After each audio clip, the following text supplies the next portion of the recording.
The village king could no longer stand by, watching as his people crumbled under the queen's curse. He embarked on a journey deep into the jungle, seeking answers from ancient shrines and forgotten spirits. Guided only by whispers from the elders, the king journeyed through dense forests and treacherous paths, determined to find a way to break the River Queen's hold. Days turned into weeks, but with each step, the jungle seemed to close in around him. The king's heart grew heavy with fear, knowing that the fate of the village, and his own child, depended on the answers he would uncover. The deeper the king ventured into the jungle, the stronger the sense of something dark and ancient pressing in on him. The air grew thick with an oppressive heaviness, and the distant sounds of the river became a low, growling hum. He could feel eyes upon him, unseen but ever watchful. The river's darkness wasn't just in the water. It was in the very soul of the jungle itself, a malevolent force that twisted the land and its creatures. As he approached the heart of the river's domain, the king realized that to face the River Queen, he would need more than courage. He would need a great sacrifice. The River Queen's power was unlike anything the king had ever encountered. She controlled the very waters, her will bending the river to her desires. The trees trembled when she called, and the jungle seemed to hold its breath in her presence. Her beauty was a trap, hiding the terrifying strength that flowed through her veins. No one dared to challenge her rule over the river, for her wrath was swift and brutal. Her power grew with every child she claimed, and with it, the dark spirit of the river deepened, wrapping the jungle in an eternal, suffocating grip. As more children vanished, the village's hope slowly crumbled. What had once been a thriving, peaceful community now stood on the edge of ruin. The laughter of children was replaced by the haunting silence of fear. The elders' advice seemed useless, and the king's search for answers appeared to lead nowhere. Desperation clouded every face. Parents no longer slept, their minds filled with the terror of losing their children. The once vibrant village was now a place of shadow, its heart slowly dying with every passing day.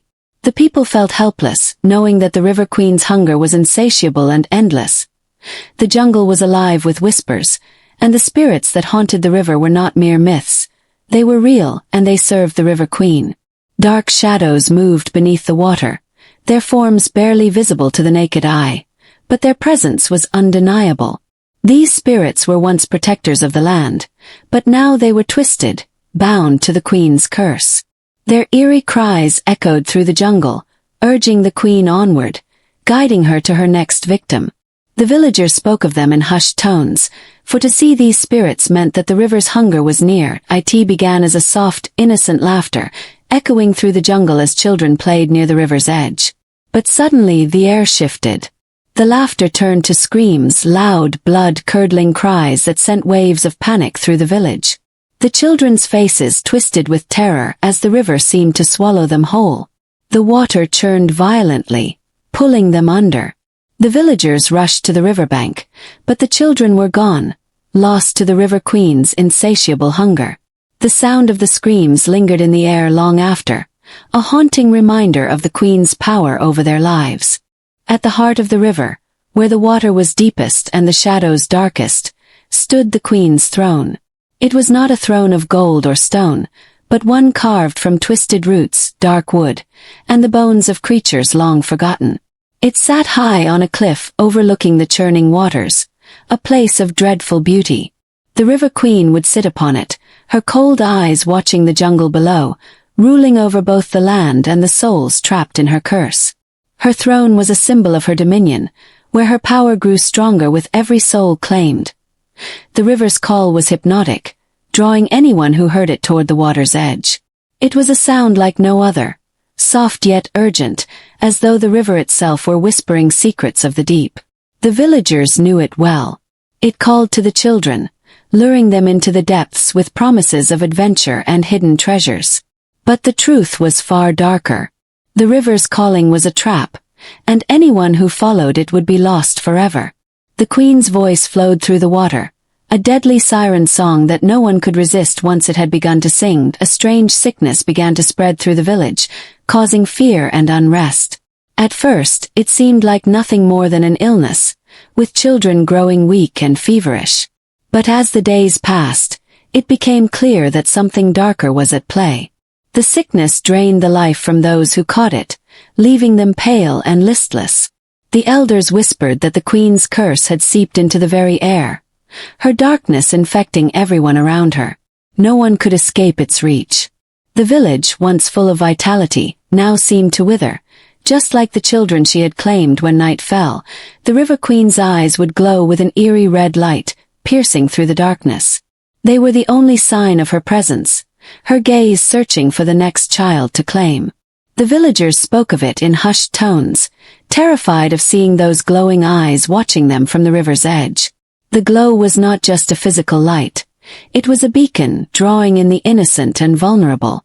It was said that anyone who met her gaze would fall under her spell, compelled to walk toward the river, where their fate was sealed. The village elders spoke in secret, their voices low and filled with fear. They knew of an ancient magic, forbidden and dangerous, tied to the river and its queen. Long ago, powerful shamans had bound the queen to the river with dark sorcery, but the magic had come at a terrible cost.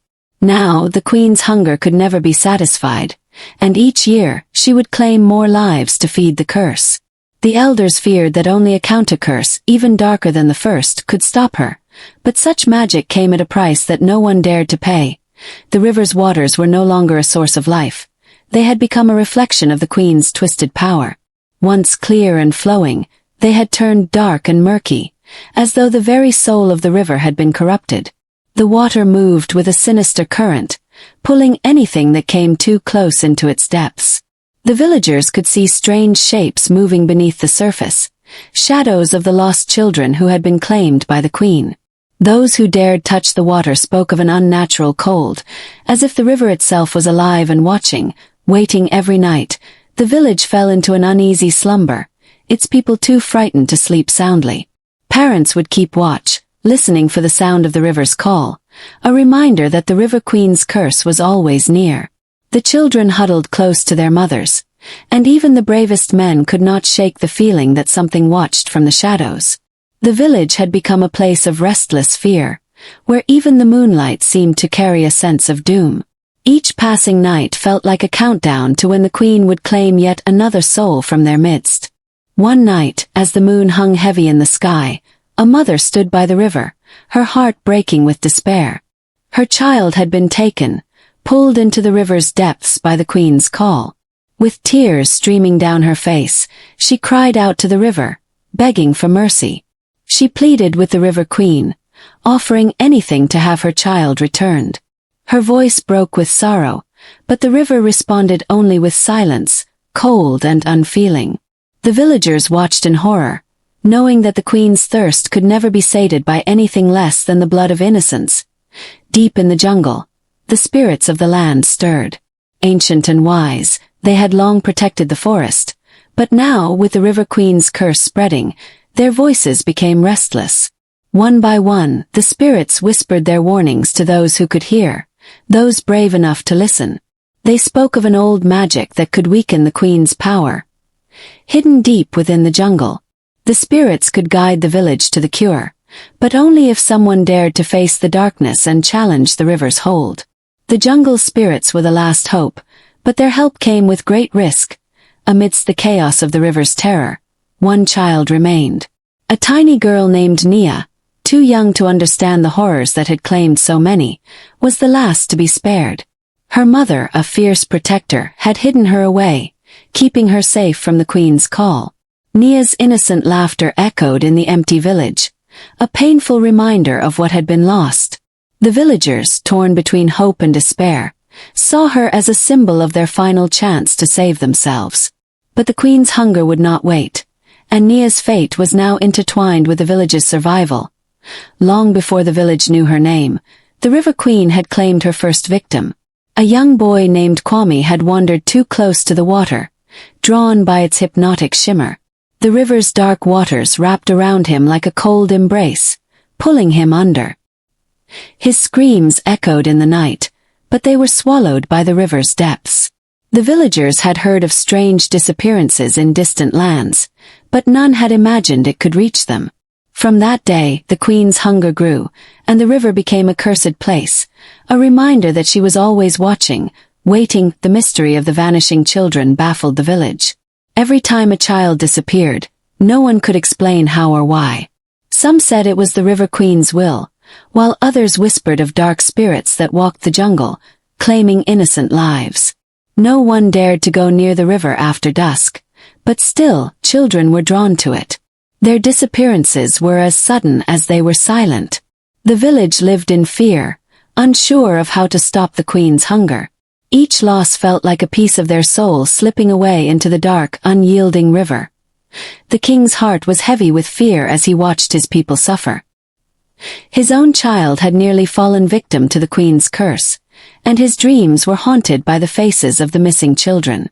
Every night, he lay awake, tortured by the thought of what would happen if the river claimed more. He feared for his village, for his family, and for himself. Desperation clouded his thoughts. He knew he had to find a way to end the terror, but the queen's power was too great. The fear of failure weighed heavily on him, and with it, the fate of all. The River Queen's hunger was a force that could never be sated. No matter how many children she took, no matter how much blood she drank, her craving only grew stronger. It was a hunger that fed not just her body, but her soul, a curse that bound her to the river and to the jungle itself. The villagers learned that the queen was not merely a creature of flesh and bone, but a manifestation of the river's ancient curse. As her appetite grew, so did the darkness in the water, and with each passing day, the river became more dangerous, more alive.